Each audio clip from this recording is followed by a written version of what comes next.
जान के बदले जान, यही जहांगीर का इंसाफ है। सिनेमा के पर्दे पर प्रभाव पैदा करने के लिए जब बाकी अभिनेताओं को लंबे लंबे संवादों का सहारा लेना पड़ता था, उस समय ये अदाकार कई गुना अधिक प्रभाव अपनी बिलौरी आंखों की पुतलियों की एक हल्की सी जुम्मिश से पैदा कर देने में सक्षम था। तुम्हारे बाद तुम्हारा अंजाम दुनिया के लिए सबक बनकर रहेगा। अनोखी आंखों वाले इस जादूगर का नाम था चंद्रमोहन, जो कि पेशे से तो अभिनेता थे, लेकिन 30 और 40 के दशक में दर्शकों को अपनी कला की जादू से सम्मोहित कर रखा था।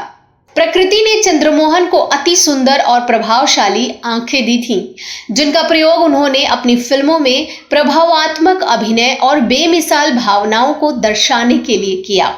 कुदरत ने चंद्रमोहन को अनेक सद्गुणों और खूबियों से मालामाल कर रखा था, लेकिन कामयाबियां मिलने के साथ उनमें ऐसी खराबियां आ गईं, जिसके कारण वो कामयाबियों के आसमान से फिसलकर नाकामयाबियों के पाताल में पहुंच गए और जीवन के अंतिम दिनों में दाने दाने को मोहताज हो गए। तुम्हारे लिए हमारे इंसाफ ने सजाए मौत तजवीज की। तुम मुजरिम हो, तुम्हें सजा के सिवा और कुछ नहीं मिल सकता। इस वीडियो में मैं आपको उस अभिनेता के बारे में बताने जा रही हूं, जिन्होंने पुकार, रोटी और हुमायूं जैसी सुपरहिट फिल्मों में काम करके अपनी शोहरत का पताका लहराया था। लेकिन जो अहंकार और शराब और जुए की लत उन्हें लगी, उसने इन्हें दाने दाने को मोहताज बना दिया। मात्र 44 साल की उम्र में कंगाली की हालत में इस दुनिया से वो चले गए। आप बने रहिए हमारे साथ।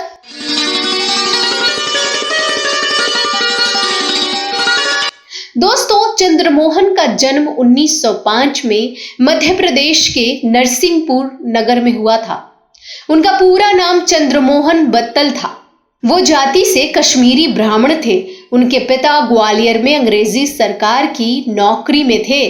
चंद्रमोहन बचपन में ही अनाथ हो गए थे। शुरू में उन्होंने कई नौकरियां की। वो एक फिल्म वितरण कंपनी में नौकर थे और किसी फिल्म के अनुबंध के लिए प्रसिद्ध निर्माता बी शांताराम से मिले। वी शांताराम ने उनको अपनी फिल्म अमृत मंथन में काम करने का मौका दिया, जिसमें उन्होंने खलनायक राजगुरु की भूमिका निभाई थी। फिल्म के शुरू में ही पर्दे पर चंद्रमोहन की बिल्लौरी आंखों की क्लोजअप को बार बार दिखाकर कहानी में भयावह वातावरण पैदा किया जाता है, जो कि फिल्म की सफलता में सहायक सिद्ध हुआ और उन्हें रातों रात एक नवोदित अभिनेता से स्टार का रुतबा प्राप्त हो गया। यंदा श्री चंडिके चा महायज्ञात्। वी शांताराम ने चंद्रमोहन को अपनी 3 फिल्मों अमृत मंथन, धर्मात्मा और अमर ज्योति में महत्वपूर्ण रोल दिए थे, परंतु जानबूझकर उन्हें मुख्य भूमिकाओं से दूर रखा था। अपनी चौथी फिल्म शकुंतला में नायक की भूमिका के लिए वी शांताराम 10 वर्ष पहले की फी के आधार पर चंद्रमोहन से सस्ते में सौदा करना चाहते थे, लेकिन उस बीच चंद्रमोहन की फिल्मों की लोकप्रियता और ज्यादा बढ़ गई और उनकी शाख में वृद्धि के साथ ही मार्केट में उनकी फी भी कई गुना बढ़ चुकी थी। किसने जुल्म किया तुम पर? तुमने माँ बदौलत की रियाया के चैन पर हाथ डाला। तुमने हमारी हुकूमत की साख पर चोट की। तुमने एक इंसान का खून किया। वी शांताराम को इस बात का घमंड था कि चंद्रमोहन का फिल्मी करियर उनकी मेहरबानी के कारण संभव हुआ है, क्योंकि उन्होंने ही चंद्रमोहन को अपनी फिल्मों में पहला अवसर प्रदान किया था। फी के मुद्दे पर दोनों महान हस्तियों में टकराव की सूरत पैदा हो गई। गर्मा गर्मी में बात यहां तक बढ़ गई कि वी शांताराम ने कह दिया कि यदि वो चाहें तो रातों रात एक दूसरा चंद्रमोहन भी पैदा कर सकते हैं। इस पर चंद्रमोहन ने करारा जवाब दिया और कहा कि दूसरा चंद्रमोहन तो मेरे पिताजी भी पैदा करना चाहते थे, मगर नहीं कर सके। आप भी कोशिश कर देखिए। मामला और अधिक तूल पकड़ता इससे पहले ही कुछ मित्रों ने दोनों के बीच सुलह करा दी और चंद्रमोहन ने फिल्म शकुंतला में राजा दुष्यंत की अविस्मरणीय भूमिका अदा की। अपने लाजवाब अभिनय से फिल्म को भारतीय सिनेमा की ऐसी अमर कृति बना दिया कि पुराने लोग अभी तक इस फिल्म को याद करते हैं। तुमने 10 हफ्ते मेरा इंतजार किया। मैं तुम्हारे एक एक हफ्ते के बदले एक एक बरस। निर्माता सोहराब मोदी ने चंद्रमोहन को अपनी अमर ऐतिहासिक फिल्म पुकार में सम्राट जहांगीर के रोल के लिए कास्ट करके जानबूझकर एक बड़ा जोखिम मोल लिया था, क्योंकि तब तक वो नकारात्मक भूमिकाओं के लिए ही प्रसिद्ध अभिनेता थे। परंतु चंद्रमोहन ने इस फिल्म में अपने बेमिसाल अभिनय के वो जौहर पेश किए कि अभिनय कला की बुलंदियों को छूकर दिखा दिया और सम्राट जहांगीर के रोल में जान डाल दी। तुम गर्दन मार देने के लायक हो। जो इंसान अखलाक के दायरे से निकल जाए उसे दुनिया की हद से भी बाहर निकल जाना चाहिए। उन्होंने दर्शकों को ये विश्वास कर लेने पर विवश कर दिया कि सन 1605 में दिल्ली के सिंहासन पर बैठने वाले सम्राट जहांगीर की छवि हूबहू चंद्रमोहन जैसी ही होगी। फिल्म पुकार में चंद्रमोहन के उच्च स्तरीय अभिनय से प्रभावित होकर निर्माता के आसिफ ने अपनी फिल्म मुगले आजम में सम्राट अकबर के रोल के लिए उनका चयन किया था।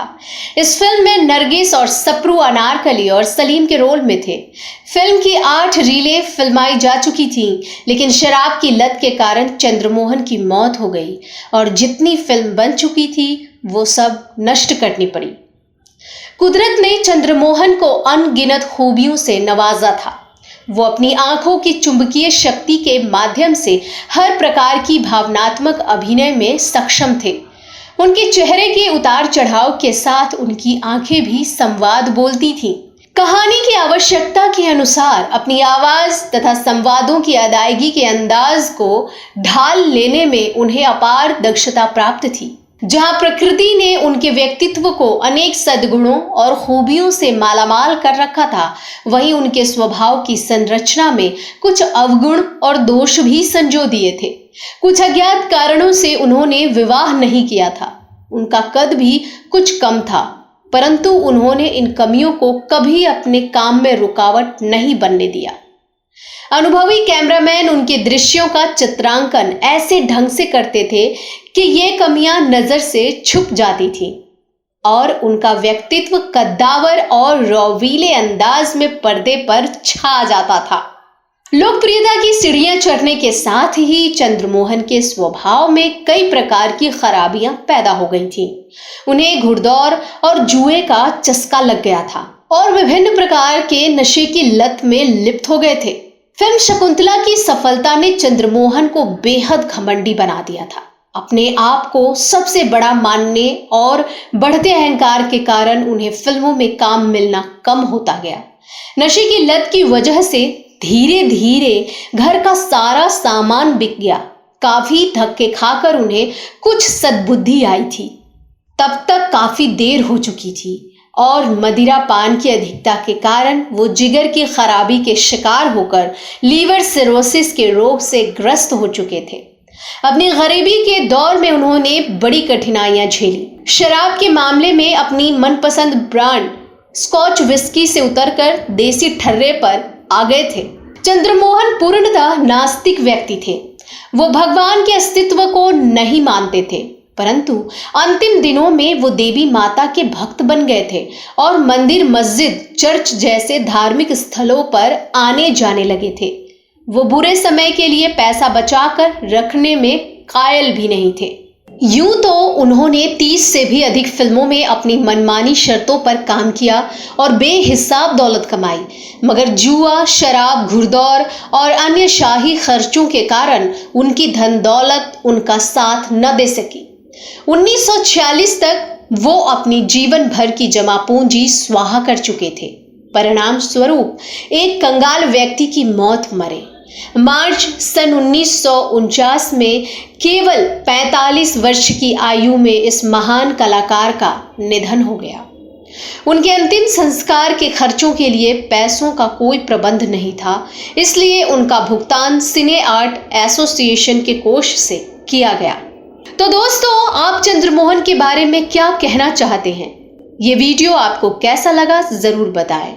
अगर चंद्रमोहन के बारे में आपके पास कोई और जानकारी है तो इस बारे में कमेंट बॉक्स में अवश्य लिखें। अगले वीडियो में मैं फिर फिल्मों, गीतों और फिल्मी हस्तियों से जुड़ी कोई नई कहानी या नई जानकारी लेकर हाजिर हो जाऊंगी।